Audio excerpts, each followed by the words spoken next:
A French actress named Georgette Leblanc once had her meals brought up by a servant girl the whole hotel called Marie the Dishwasher, because that's where she'd started, at the bottom, scrubbing pots. She was plain, cross-eyed, awkward in body and spirit, the kind of person the world looks straight through. One day, as Marie set down a plate of macaroni with her chapped red hand, Leblanc looked at her and said something nobody had ever said to her in her life.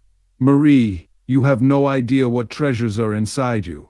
Marie didn't move. She was used to swallowing every feeling she had, so she just stood there a moment, afraid to so much as gesture. Then she set the dish down, sighed, and said, "Madame, I would never have believed it." She didn't argue. She didn't ask a single question. She went back down to the kitchen and repeated the sentence to the staff. And such is the strange power of being believed in that nobody laughed at her. From that day, Marie changed.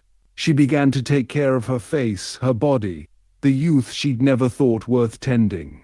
2 months later, she announced she was getting married. "I'm going to be a lady," she said.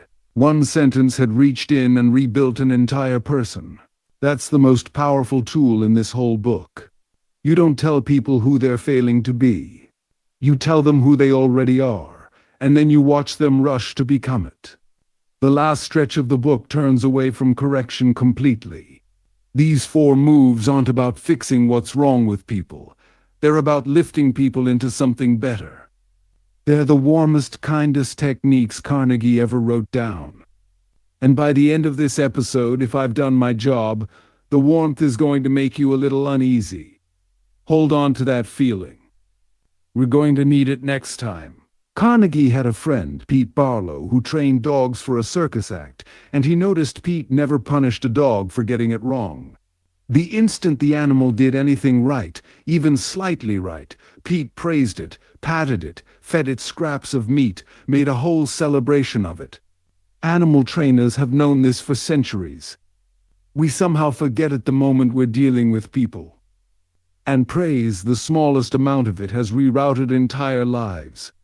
A poor boy in Naples wanted to sing, and a teacher told him flatly that he had no voice. It sounded, he said, like wind in the shutters. But the boy's mother, a peasant who went without shoes to pay for his lessons, told him she could hear him getting better, that she believed in him.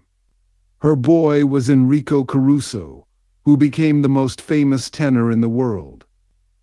A young man in London, his father in debtor's prison, was pasting labels in a rat-infested warehouse and writing stories in secret, mailing them off at night so no one would see him fail.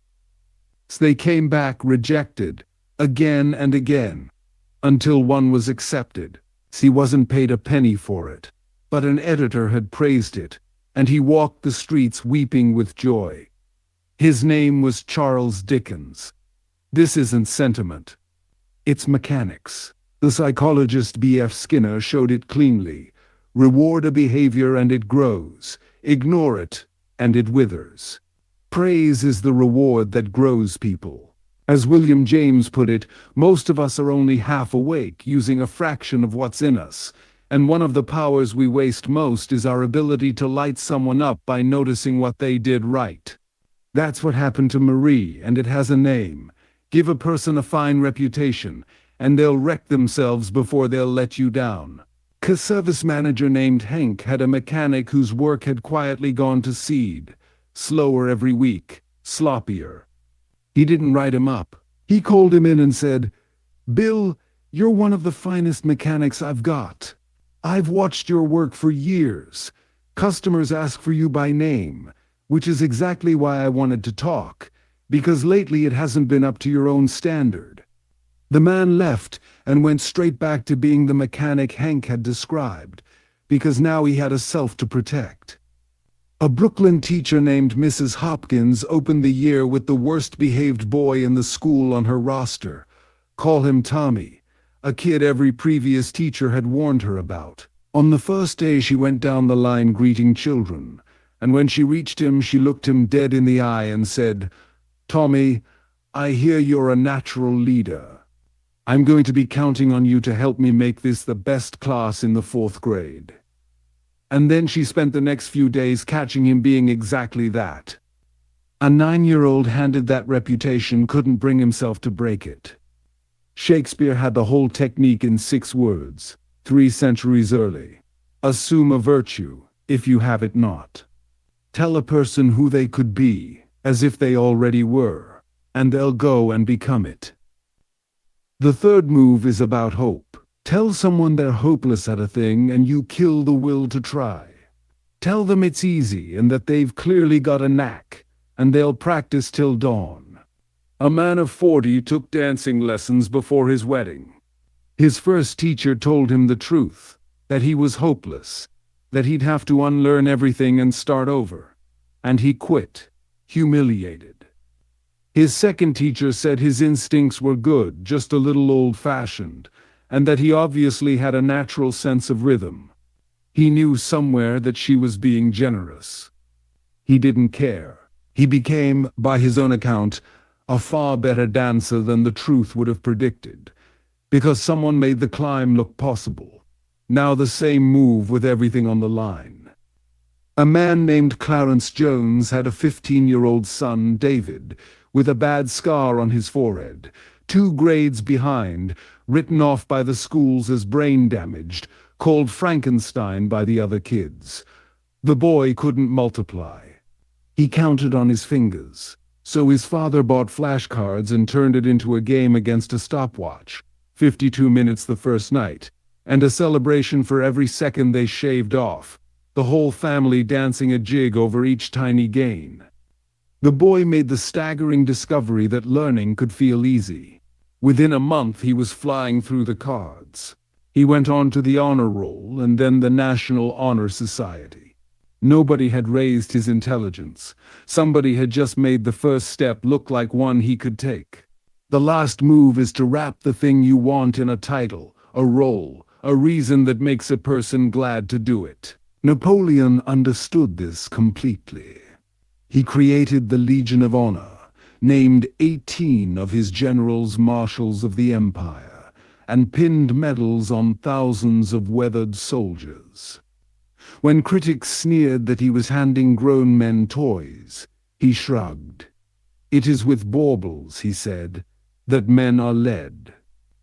A grocery manager had a clerk who kept mislabeling the shelves, and no amount of nagging fixed it, until he made her supervisor of price tag posting, responsible for the accuracy of the whole store. The problem evaporated overnight.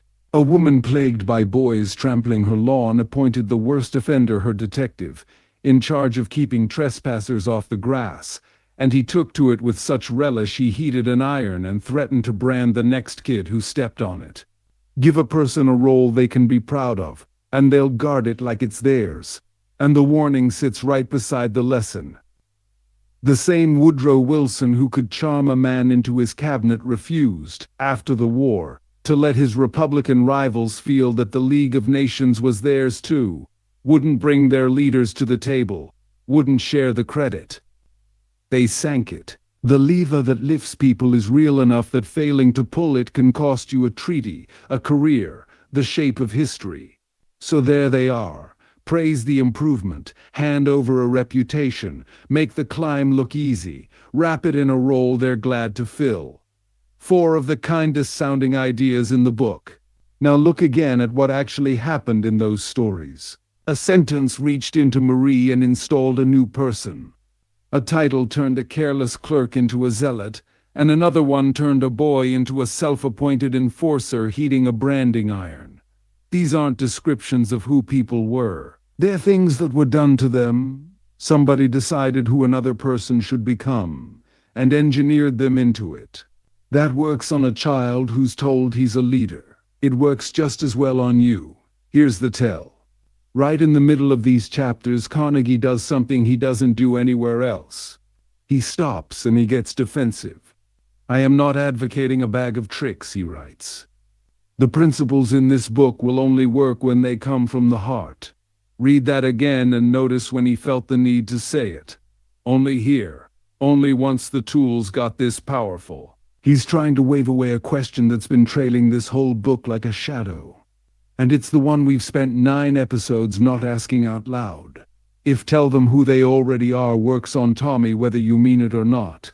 If the technique succeeds no matter what's in your heart, then what? Exactly is the difference between encouraging someone and manipulating them? Carnegie wanted that question to have an easy answer. It doesn't. Because everything in this book works. That was never in doubt. A con man can run the yes ladder. A cult can appeal to your nobler motives. A bad boss can give you a fine reputation to live up to and work you to the bone inside it. The tools don't care who's holding them. So we've reached the thing this whole season has been walking toward, and there's no more putting it off. 9 episodes of techniques for reaching other human beings, and one last question about what they do to the person using them, and to the people on the receiving end. Next time, the finale: manipulation or sincerity.